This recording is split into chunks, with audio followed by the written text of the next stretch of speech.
pihak polis tidak pernah menerima pelaporan daripada mangsa bahawa didera oleh mana-mana majikan. Suspek telah melarikan diri dari rumah dengan membawalah barang-barang milik majikan.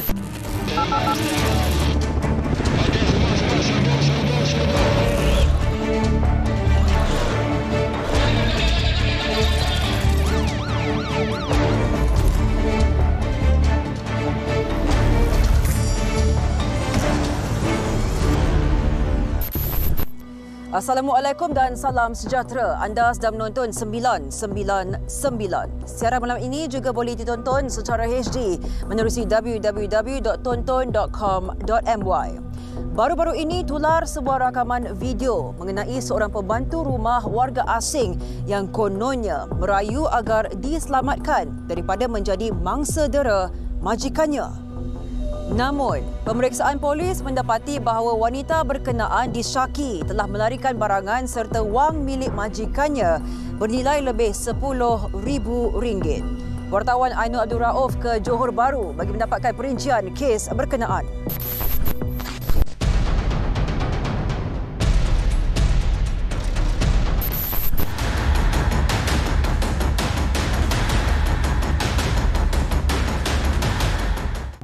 Tolong saya, Pak.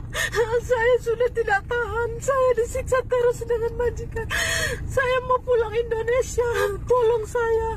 Saya tidak mau lagi di sini, Pak.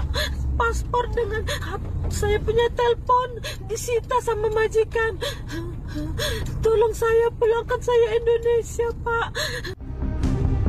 Pada 18 Jun lalu, seorang pembantu rumah warga asing telah melarikan diri dan meminta bantuan orang awam kononnya didera oleh majikan sekitar Taman Pelangi, Johor Bahru.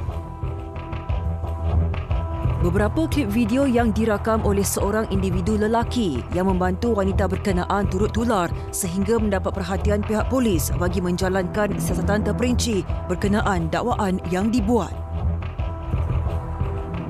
Sekarang ini pihak polis mengesahkan bahawa pihak polis tidak pernah menerima apa-apa maklumat atau laporan daripada mangsa bahawa didera oleh mana-mana majikan. Sebaliknya pihak polis mendapat maklumat yang berbeza daripada seorang majikan mengatakan bahawa mangsa ataupun suspek telah melarikan diri dari rumah dengan membawalah barang-barang milik majikan dianggarkan lebih kurang RM10,800. Saya sudah 2 hari tidak dikasih makan, hanya dikasih roti. Dikasih roti je, Pak? Cuma dikasih roti, itu pun saya harus duduk di belakang. Kalau saya duduk, dia cakap saya pemalas. Tolong saya mau pulang. Dia mau pulang, dia trauma. Kru 999 berkesempatan bertemu ibu kepada majikan tersebut yang menyedari kehilangan pembantu rumah itu pada hari kejadian. Panggil banyak kali kita tu sini sudah kering. Mana dia fikir jatuh ke apa ke? Kita kesian lah. Nanti dia jatuh ke apa ke pensan ke. Dan mari tengok ini cermin. Dia sini kursi ada. Kita sudah tahu lah dia sudah lari. Selepas mengambil barangan berharga dan wang milik majikannya, pembantu rumah tersebut dipercayai telah memanjat pagar ini lalu melarikan diri kira-kira 1 kilometer sebelum menahan seorang pemandu e-hailing.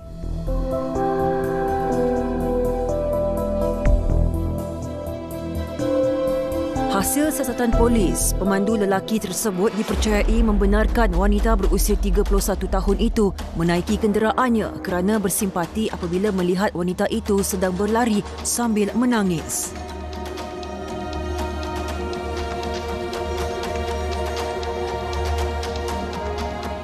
Sana tu, simpang keluar jalan utama tu, pemandu tu ditahan oleh perempuan ni. Dia nampak perempuan tu dia tak terus berhenti. Dia perlahankan kereta dia sampailah di Kesian, dia berhenti dekat sini lah. Lokasi yang terakhir dia berhenti tu. Sehingga dia bawa masuk perempuan ke dalam kereta, dia benarkan perempuan. Susulan itu, pembantu rumah tersebut telah dibawa ke Konsulat Jenderal Republik Indonesia Johor Bahru oleh pemandu terbabit. Menurut Ketua Polis Daerah Johor Bahru Selatan, Assistant Commissioner Raup Slamat, keterangan wanita tersebut telah diambil dan pihak konsulat menasihatkan agar perkara itu dilaporkan kepada pihak polis bagi siasatan lanjut. Tiba dia konsulat telah mengarahkan dia untuk pergi ke buat laporan polis. Masa dia pada laporan polis, kita pun menasihatkanlah sebelum buat laporan polis kena bawa pasport dulu. Pemandu ni bawa dia balik ke konsulat. Akhirnya konsulat telah bawa dia ke balai polis untuk buat laporan mengatakan pasport dia hilang. Tambahnya, individu yang membantu wanita tersebut telah tampil memberikan keterangan bagi membantu pihak polis menjalankan siasatan berhubung kes ini. Selepas kita menerima laporan polis daripada majikan kepada warga asing ini, kami telah menjalankan siasatan dan mendapati bahawa mangsa ini telah pun meninggalkan negara kita pada 17 hari bulan 7 yang lalu . Kes diklasifikasikan sebagai kesalahan mencuri oleh orang gaji dan disiasat di bawah Seksyen 381 Kanun Keseksaan. Laporan Ainul Abdul Rauf, 999.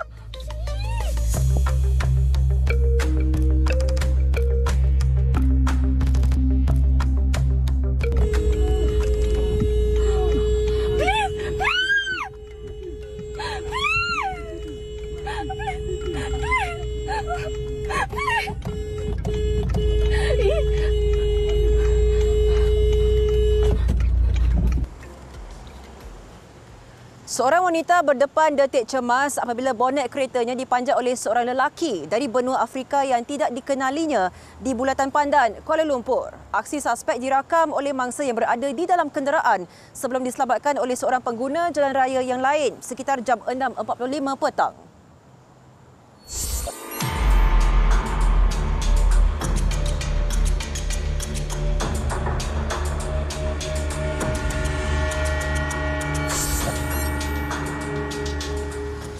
Video berdurasi 1 minit 17-an itu tular di media sosial termasuk Facebook sehingga mencecah lebih 200,000 jumlah tontonan dan menjengah ke ruangan komen. Rata-rata netizen khususnya wanita meluahkan kebimbangan mereka sekiranya berdepan dengan situasi yang sama.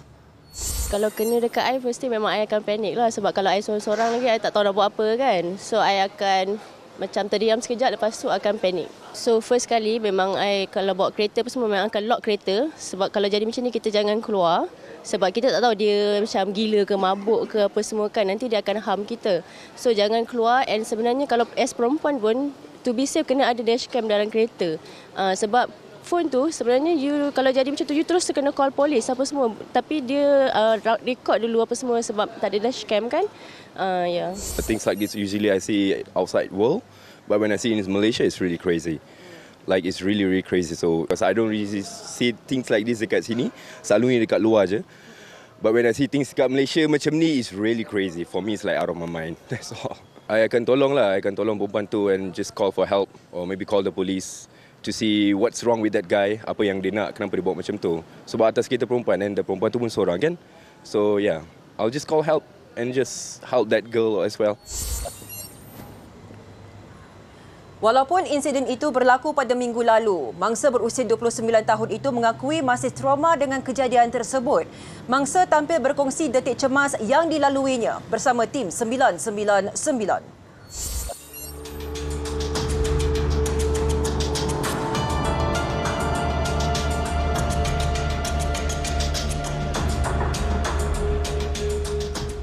Sebenarnya waktu tu saya baru je balik daripada kerja and then on the way nak jumpa klien lagi dan masa tu saya memang tak biasa dengan kawasan tu. Jadi saya menggunakan Waze, sebab itulah kereta saya perlahan dan saya lebih berhati-hati sambil tengok Waze dan sebab itulah saya rasa orang tu sempat tahan kereta saya.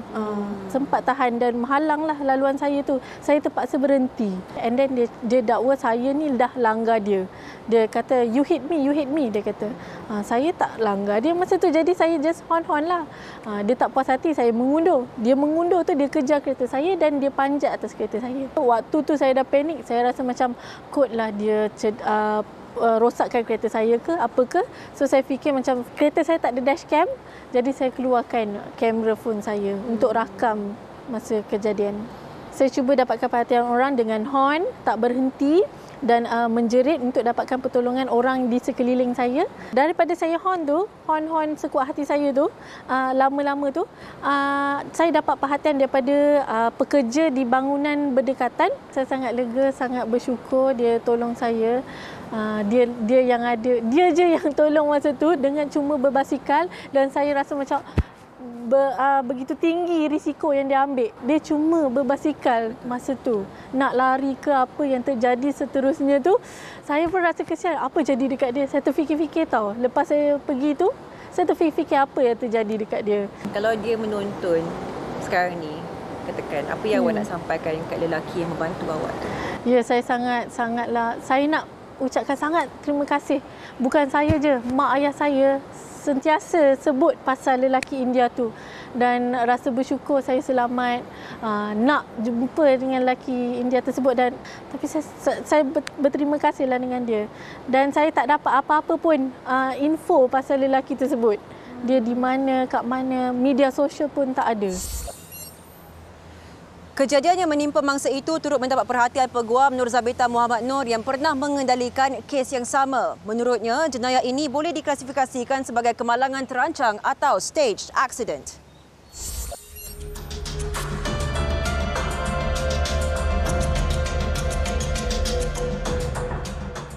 Dalam kes-kes begini, kadang-kadang stage accident ni kita lihat kenapa diadakan. Satu, yang pertama, banyak kes-kes yang mana mereka hendak meragut mangsa.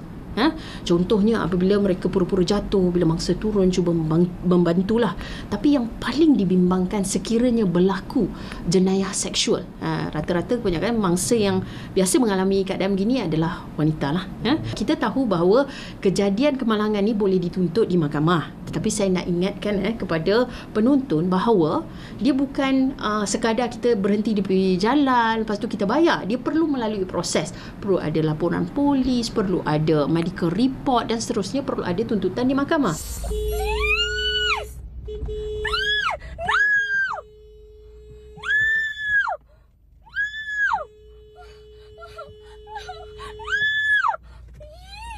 Sesuatu perbuatan yang jenayah itu tidak boleh dibalas dengan jenayah. Perlu faham ya. Kalau melihat pada video ini, saya sangat memuji kepada tindakan wanita tadi, kerana ada keadaan yang mana orang boleh jadi panik.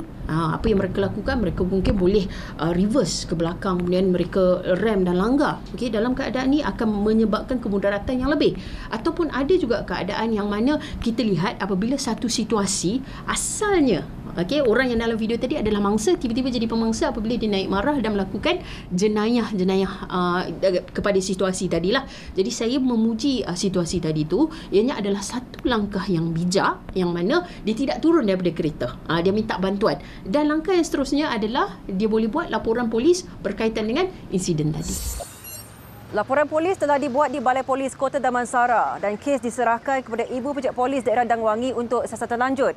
Suspek berjaya dijejaki dan disahkan mengalami penyakit mental. Keluar semua dah, guys, keluar semua. Keluar semua. Kawasan lain tak boleh juga.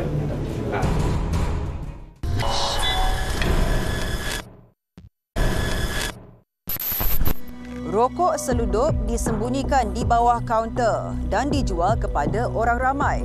Minuman keras bebas cukai pula dijual secara terang-terangan walaupun di luar zon yang ditetapkan. Wartawan Ainul Abdul Rauf menyertai operasi yang digerakkan Majlis Bandaraya Subang Jaya di beberapa premis sekitar Subang Jaya, Selangor. Baru-baru ini, saksikan perinciannya.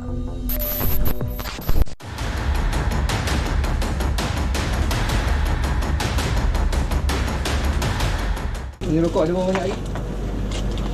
Keluar semua dah, guys, keluar semua. Dah cakap.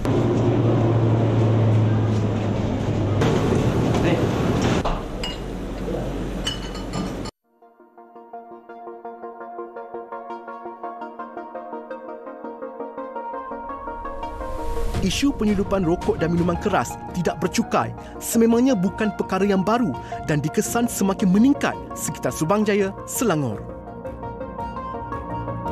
Perbezaan harga hampir 40% antara rokok tidak bercukai dan produk berbayar duti yang sah dipercayai menjadi faktor utama pertumbuhan pasaran rokok seludup. Susulan itu, Majlis Bandaraya Subang Jaya (MBSJ) melakukan serbuan ke atas 3 premis sekitar Subang Jaya yang dikesan menjual serta membekal rokok, tembakau dan minuman keras tidak sah. Lokasi kita dah lock, anggota preman, awak akan lead ke kawasan-kawasan yang kita dah target. Faham boleh? So, unit-unit ikut kepada yang anggota preman tu dan dibantu oleh pegawai kastam. Tepat jam 2.30 petang, kami bergerak ke lokasi sasaran pertama yang terletak kira-kira 13 km dari Pejabat Cawangan Majlis Bandaraya Subang Jaya di Puchong, Selangor.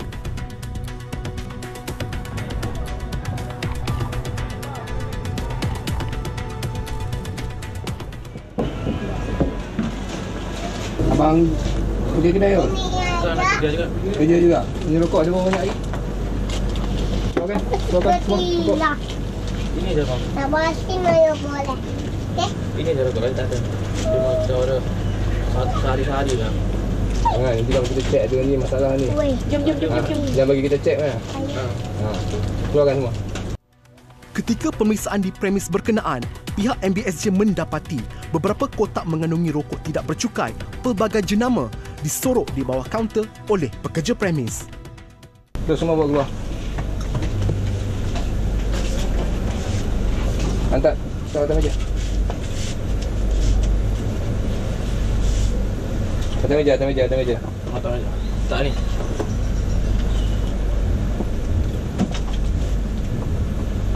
Okey. Tak ada. Tu rokok apa? Mana?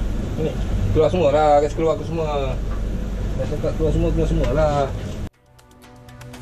Meskipun larangan penjualan rokok seredup telah dikeluarkan, pekerja warga asing berusia 26 tahun ini mendakwa pemilik premis tetap berdegil untuk menjual barangan terbabit. Apa jual ke bos suruh jual? Bos suruh jual. Kita cuma kerja, tak tahulah. Bos bagi tahu yang tak boleh jual rokok seredup. Memang dia tahulah memang rokok seredup tak boleh jual. Memang stok satu hari banyak tu je lah ke? Tak, dia order tempat lain. Memang tak ada, dia order sehari sekali dah. Sehari sekali dia order. Sementara itu, premis kedua yang diperiksa pihak berkuasa mendapati pemilik premis tidak mempunyai permit sah daripada Jabatan Kastam Diraja Malaysia, manakala tembakau yang mereka gunakan adalah barangan import yang tidak diiktiraf. Ini you nak suruh buat aktiviti tobacco ni semua ni, ada dapat permit tak daripada tu? Kita you tak payah nak ambil nama-nama lagi semua ni. Tak apa, you tak boleh lagi nak teruskan itu saja. Lesen daripada custom. Lesen excise. Ini bukan lah. Ini bukan. Ini panggil lembaga tembakau. Bukan. Jadi kita nak tengok you punya import tembakau tu dia lah, import masuk. Hasil pemeriksaan ke atas gudang ini mendapati premis ini beroperasi tanpa lesen yang sah dan saya difahamkan oleh pihak Majlis Bandaraya Subang Jaya, pemilik premis telah membuat permohonan lesen namun ditolak kerana permohonan tersebut adalah untuk tujuan penyimpanan stok. Namun sebaliknya, gudang ini dijadikan kilang memproses rokok elektronik. Untuk dia legalkan bisnes dia, pertama sekali dia kena dapat kelulusan daripada custom lah dari segi import, ekspor tembakau tu. Bila dia dah dapat kebenaran tu, dia akan kemukakan sokongan daripada custom tu kepada pihak majlis. Maknanya kita akan dapat recommendation daripada custom dulu dari segi nak legalkan bisnes dia. Pemeriksaan diteruskan ke lokasi berikutnya iaitu sebuah premis minuman keras sekitar SS15 Subang Jaya yang disyaki menjual arak bebas cukai di luar zon yang ditetapkan. Ini kirakan bia lokal tetapi dijual untuk zon 3 sahaja. Macam Langkawi, airport sahaja. Apabila dijual di airport atau zon 3, dia akan dilabelkan MDMP, Malaysia Duty Not Paid. So yang ini dia boleh jual dalam airport dan Langkawi sahaja. Kawasan lain tak boleh jual. Sebab yang ini cukai belum dibayar. Ketika serbuan, premis tersebut tidak berpenghuni selain didapati melanggar Seksyen 135-1-D Akta Kastam 1967 kerana menyimpan barangan yang tidak berkastam.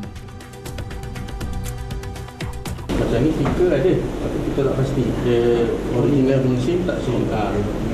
Akan bawa balik untuk menyemak sama ada stiker ni dikeluarkan oleh Jabatan Kastam atau tidak.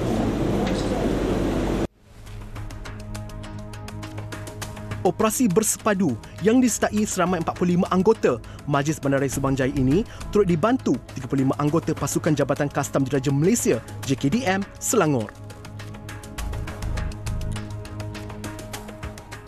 Fokus penguasaan kita hari ini adalah memfokuskan kepada sasaran RMK lah, rokok sedup dan juga minuman keras. Kerana risikan ni kita dah buat awal, preparation tu awal. Dua-dua kita buat serentak, MSJ pun buat risikan, custom pun kita buat risikan. Dan kita strike hari ini based on sekiranya kita nampak aktiviti tu memang positif lah, dan kita strike hari ini. Pihak MBSJ berharap operasi yang dijalankan ini dapat membuka mata pengusaha serta pemilik premis agar lebih bertanggungjawab dalam menjalankan perniagaan. Laporan Ainul Abdul Rauf, 999. Saya nampak mau masuk sana. Ya ke?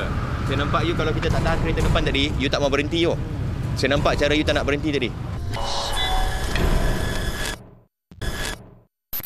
Tanpa mengetahui Undang-Undang Jalan Raya Malaysia, mereka memandu kenderaan tanpa sebarang lesen antarabangsa yang sah. Itu kesalahan utama yang dilakukan pemandu warga asing yang dikesan pihak Jabatan Pengangkutan Jalan Negeri Pulau Pinang baru-baru ini. Ops PEWA yang digerakkan itu turut disertai wartawan Tun Hizami Hashim.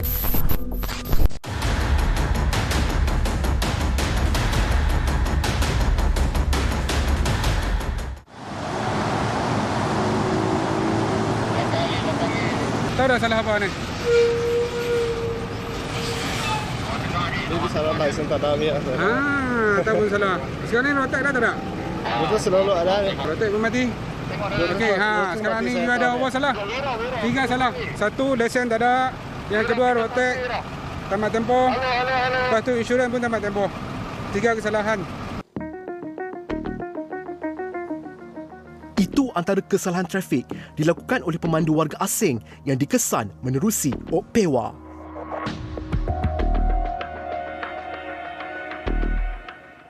Kalau kata you bawa kat jalan, jadi aksiden apa semua, you dah menyusahkan orang lain. Okey? Orang nak claim insurans kat you pun tak boleh. Sebab you tak ada insurans. Saya tak ada insurans. Ni kita cakap dari segi undang-undang dan implikasi tu. Kesan daripada apa yang buat kesalahan tu besar. Okey?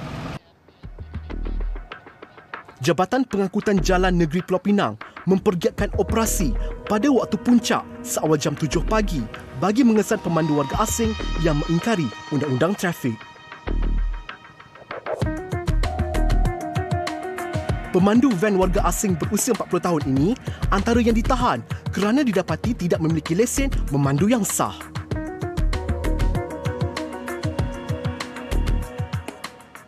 Saya ada lisensi itu, tapi dia cakap tak mau terima mah itu. Ni lesen you? Ya. Bangladesh ya? Dari Bangladesh ini. Kalau dia tak mau terima, kita pun tak boleh apa-apa. Orang dalam van? Itu. Semua kerja sekali satu tempat? Semua satu tempat kerja tu. Ni sekarang mau pergi mana? Mau pergi Kulim. You tak ada lesen, kan? Kalau jadi apa-apa kemalangan ke apa macam mana? Tak apa tuan, saya ambil lesen cepat. Sini punya lesen saya cepat ambil. Hari ni you bawa atas jalan you tak ada lesen. You pergi langgar siapa-siapa macam mana? Itu memang salah tuan. Sekarang you tak ada lesen. Memang sudah salah lah. Salah tuan. Sekarang macam ni kita akan keluarkan saman. Lepas tu ini van kita akan sita bagi tahu dekat owner. Van kita tahan. Kita tak boleh bagi you bawa ini van. Tolong sikitlah tuan hari ini. Tak boleh. Bos mesti tahu dia yang bagi you bawa tak ada lesen. Nanti kita akan saman sekali, bos pun kena saman. Sebab dia membenarkan abang bawa kena. Satu kali kasih tuan. Kita kena hentikan kesalahan ni. Kita tak mau bagi you buat lagi. Kalau kita tak buat, tak ambil tindakan macam ni, you akan sampai bila-bila you akan buat macam ni. Benda ni akan berterusan lah. Jadi kita buat ambil tindakan macam ni lah. Bagi tahu maklum dekat owner, kata kami sita. Siasatan awal mendapati majoriti pemandu warga asing yang ditahan mendakwa menyewa kenderaan milik warga tempatan pada kadar ratusan ringgit sebulan. Motor nama siapa bang? Nama Pakcik satu tolong sama saya kerja itu saja. Pakcik? Pakcik. Pakcik orang sini? Ya. Orang Malaysia? You tak ada lesen, macam mana Pakcik boleh bagi pinjam motor? Setiap bulan bayar kat dia berapa pinjam motor dia? Saya bayar 300 misalnya. 300 sama dia lah, pinjam motor lah. Setiap hari kalau pergi Kelong memang naik motor ni lah. Ya. Dia tahu you tak ada lesen? Tahu sih dia. Dia tahu you warga asing lah. Dia pun tolong saja sih Pak. Bukan buat apa sih.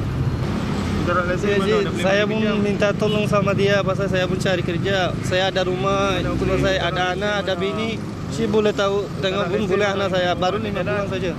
Awak ni jalan kalau you pergi langgar orang apa macam mana? Dapat motor punya awak. Sudah lama bawa motor ni kan? 1 tahun, 2 tahun ni. 1 tahun juga. Kerja apa sini? Saya repair saja sih rumah-rumah. Ni pagi ni mau pergi mana? Saya pun pergi Runas saja, Runas. Ada kerja lah? Ya, kerja. Dekat mana tu? Jauh tak? Tak jauh lah, lepas Hawi saja lah sih. Rumah kat mana? Rumah sini saja. Ferai Kampung Manis. Pernah kena tahan sebelum ni tak? Ya. Kena tahan dengan JPJ sebelum ni, polis ke? Pernah kena tahan, kena saman? Ada juga? Ada. Tapi masih bawa motor lagi? Tapi sih saya macam mana saya saman bayar ini macam saja lah sih. Bayar lepas itu bawa ini macam saja. Tak naik bas ke mau pergi? Jauh sih tak boleh sih. Pasal saya pun 8.30 masuk kerja, 8 lebih kurang 8.30 ini masuk. Tapi bagi-bagi awal mana ada boleh tak boleh. Motor memang kita tahan, bagi tahu dekat pakcik.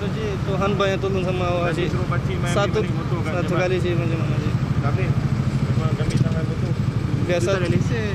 Betul tak ada, tapi saya macam mana sih. You tahu ke jalan raya punya undang-undang? Tahu sih. Banyak semua tahu sih.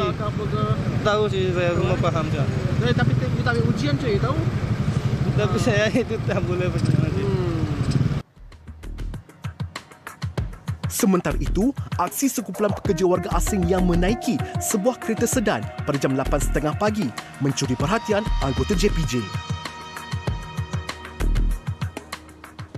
Tindakan pemandu kereta ini untuk memecut laju di Bulatan Seberang Jaya mengundang padah apabila dia ditahan, dan pemeriksaan ke atas kereta ini mendapati bahawa pemandu kenderaan ini adalah terdiri daripada warga asing yang tidak memiliki sebarang lesen memandu yang sah dan membawa pula 3 penumpang lain. Kereta ini akan disita dan pemilik kenderaan ini iaitu jirannya akan dipanggil sekiranya ingin menuntut kenderaan ini. Tadi berapa laju? Dari sini saya dari sana baru 50-60, tapi sini jam tak laju. Tak laju? Saya laju lah. Saya ingat saya tak laju. Nampak laju? Tak, saya dari sana memang slow. Saya nampak mau masuk sana. Ya ke? Saya nampak you kalau kita tak tahan kereta depan tadi, you tak mau berhenti yo. Saya nampak cara you tak nak berhenti tadi. You mau lari ke tadi? Saya takut. You takut? Pasal apa you takut? Takut tiba-tiba tu tahan saya. Yalah, kenapa kita tahan you? Tahu tak ada lesen. Tahu tak ada lesen. Tapi bawa juga. Ini kita jumpa you. Kalau kita tak jumpa you, macam mana you bawa kereta atas jalan hari-hari yang lain? Saya tak bawa hari-hari. Selalu bos main angkat ya, sebab sekarang bos sibuk. Tapi kadang-kadang you drive lah. Ya, kadang-kadang. Ada siapa-siapa suruh bawa kereta ni tak? Tak ada. You sendiri mau bawa? Tak, bos kata sibuk. Sementara satu hari kalau main, ayo ada senang you main bawa apa-apa sewa Grab ke apa. Lepas tu saya pinjam kawan lah. Pinjam kawan? Kenapa you tak naik Grab? Dah you tahu? Tak, itu kadang Grab ikut masa tak dapat. Berikutan itu, pemegang kad UNHCR ini bersama 23 pemandu warga asing yang lain dikenakan tindakan kompaun RM300 mengikut Seksyen 26-1 Akta Pengangkutan Jalan 1987. Berapa lama dah duduk kat sini? 20 tahun. 20 tahun? 20 tahun duduk kat Malaysia? Duduk kat Penang? Ya. Tak pernah pergi duduk kat tempat lain? Ya. Betul? Betul.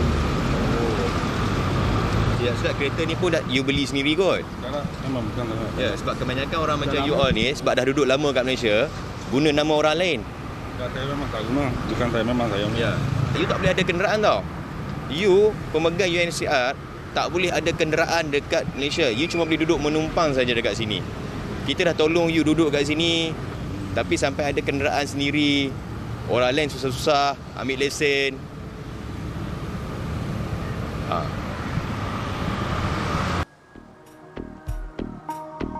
Menurut Pengarah Jabatan Pengangkutan Jalan Negeri Pulau Pinang, Adnan Mat Isa, sepanjang tahun ini sehingga Jun 2023, pihaknya telah mengeluarkan 409 kompaun dan menyita 109 kenderaan yang dipandu warga asing tanpa lesen sah. Kita mendapati bahawa isu warga asing memandu tanpa lesen ini menjadi barah sekarang ni lah, terutama ni di Pulau Pinang ni, yang mana saban hari kita buat akan dapati jumlah yang kita sita ada melebihi 50 ataupun 60 buah motosikal. kerana bahaya kepada pengguna jalan raya yang lain.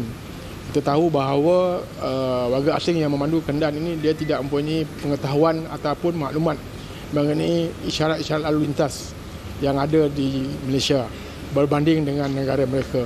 Kerana ada setengah negara itu dia berbeza-beza isyarat lalu lintas. Manakala warga tempatan yang didapati bersubahat dengan menyewakan kenderaan mereka kepada warga asing yang tidak memiliki sebarang lesen memandu sah boleh didakwa mengikut Seksyen 64-1 Akta Pengangkutan Jalan 1987. So kali ini kita akan mengambil tindakan yang keras ke atas pemilik yang membenarkan kenderaan mereka digunakan. Kesalahan yang berulang, kita akan minta pegawai pendakwa untuk memohon denda yang lebih tinggilah sebagai pengajaran kepada pemilik untuk tidak sewenang-wenangnya memberikan kenderaan mereka kepada warga asing memandu tanpa memiliki sebarang lesen memandu ataupun tanpa lesen kenderaan motor. Pihak Jabatan Pengangkutan Jalan akan terus memperhebatkan OPEWA dan operasi trafik lain bagi memastikan kadar kemalangan jalan raya dapat dikurangkan. Laporan Nizami Hashim, 999.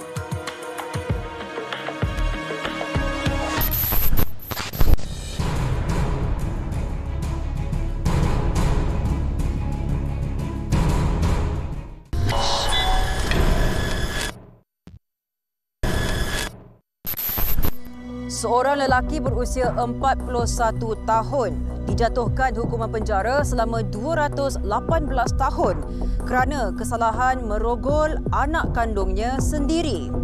Kes terbongkar apabila mangsa didapati mengandung ketika menjalani pemeriksaan kesihatan di sekolah. Kes itu membuka tirai rangkuman kejadian jenayah seminggu 999.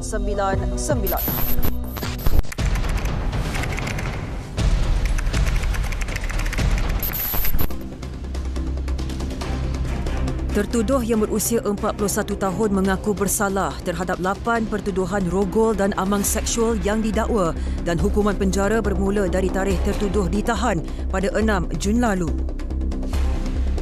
Mahkamah menjatuhkan hukuman penjara selama 218 tahun dan 75 sebatan terhadap tertuduh. Mengikut fakta kes, kesalahan mula dilakukan tertuduh dalam tahun 2020 ketika anaknya berusia 12 tahun dan berulang sehinggalah pada 5 Jun 2023 di sebuah rumah di Semerah, Muar, Johor. Kes terbongkar apabila pihak sekolah mendapati ada perubahan pada fizikal mangsa dan ujian kesihatan segera yang dijalankan mendapati mangsa telah hamil. Kes didakwa mengikut Seksyen 14-A Akta Kesalahan Seksual Terhadap Kanak-kanak 2017 dan Seksyen 376-3 Kanun Keseksaan.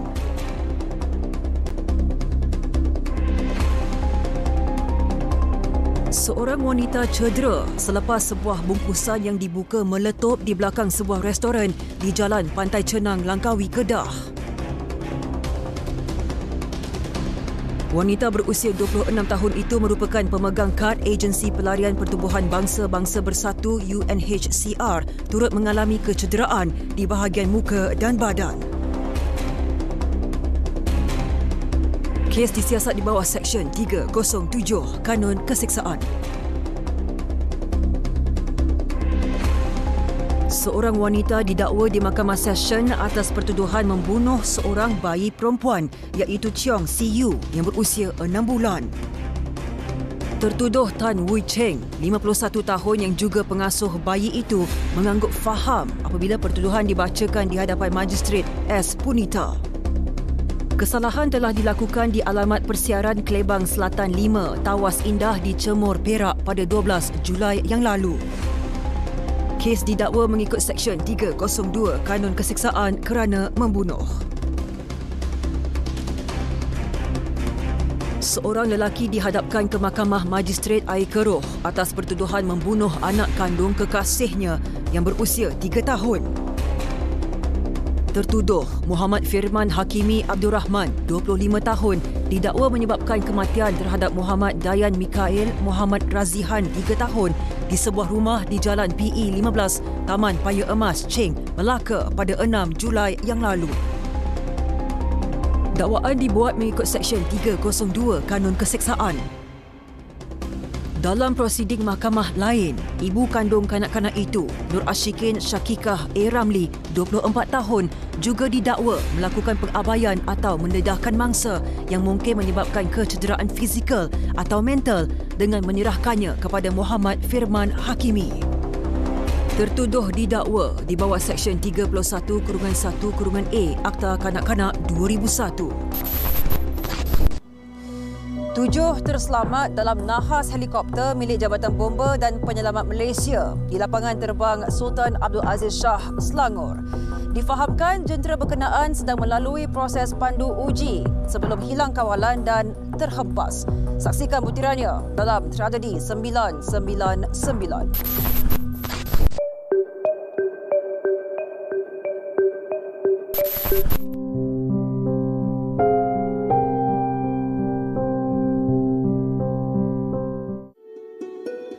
Sesi ujian sebuah helikopter Jabatan Bomba dan Penyelamat Malaysia yang sedang diselenggarakan bertukar tragedi kepada 7 individu yang menaikinya apabila hilang kawalan di udara dan terhempas. Menurut kenyataan media dari Jabatan Bomba dan Penyelamat Malaysia JBPM, sebuah helikopter milik Jabatan Bomba dan Penyelamat model Agusta AW189 dengan nombor pendaftaran 9MBOF sedang dalam ujian enjin dan sistem pesawat selepas sesi penyelenggaraan berkala dilakukan. Namun selepas beberapa minit berada di udara, jentera berkenaan dipercayai telah hilang kawalan sebelum terhempas di lapangan terbang Sultan Aziz Shah Subang, Selangor. Menara Kawalan Trafik menerima laporan kemalangan dan perkhidmatan bomba dan menyelamat lapangan terbang AFRS telah bertindak segera terhadap insiden itu. 3 pegawai bomba dan penyelamat dan 4 jurutera penyelenggara yang menaiki helikopter itu dilaporkan cedera ringan dan dirawat di Hospital Tengku Ampuan Rahimah Kelang. Siasatan lanjut dilaksanakan oleh Biro Siasatan Kemalangan Udara BSKU, Kementerian Pengangkutan mengikut Peraturan-Peraturan Penerbangan Awam 2016.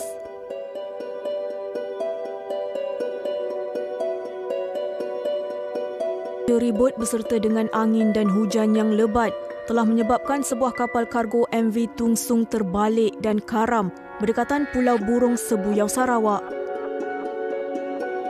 9 anak kapal iaitu 4 warga Malaysia, 4 warga Myanmar dan 1 warga Indonesia dipercayai lemas. Proses untuk melakukan pengampungan ini memerlukan tempoh yang agak lama ya.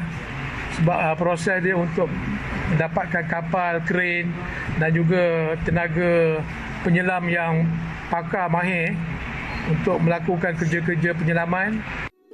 Pihak bomba dan penyelamat juga telah menerima laporan kejadian dan sepasukan anggota digerakkan dari Balai Bomba dan Penyelamat Simunjan ke lokasi jeti feri Batang Lupar.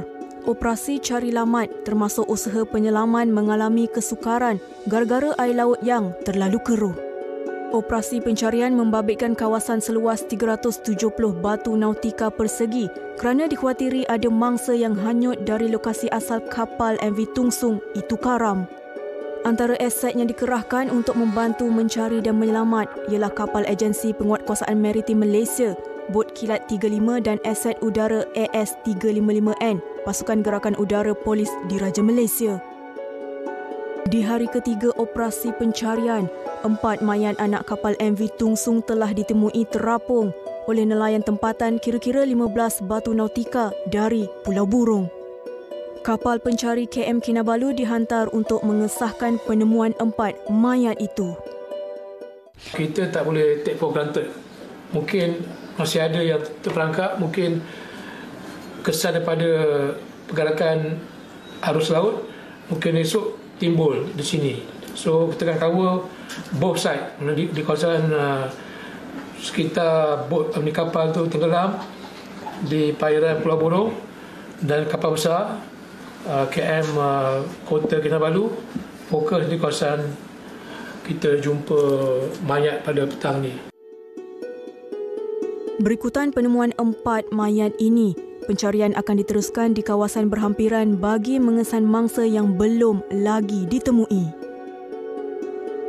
Kesemua mangsa atau anak kapal dilaporkan berumur antara 20 hingga 52 tahun. Terima kasih kerana bersama kami sehingga ke penghujung rancangan. Jangan lupa untuk catch up semula siaran 999 menerusi aplikasi tonton dengan memuat turun dan langgan sekarang. Saya Sofia Nur Suliatun mewakili tim penerbitan 999 mengucapkan Assalamualaikum dan selamat malam. Ingat, jenayah membawa padang.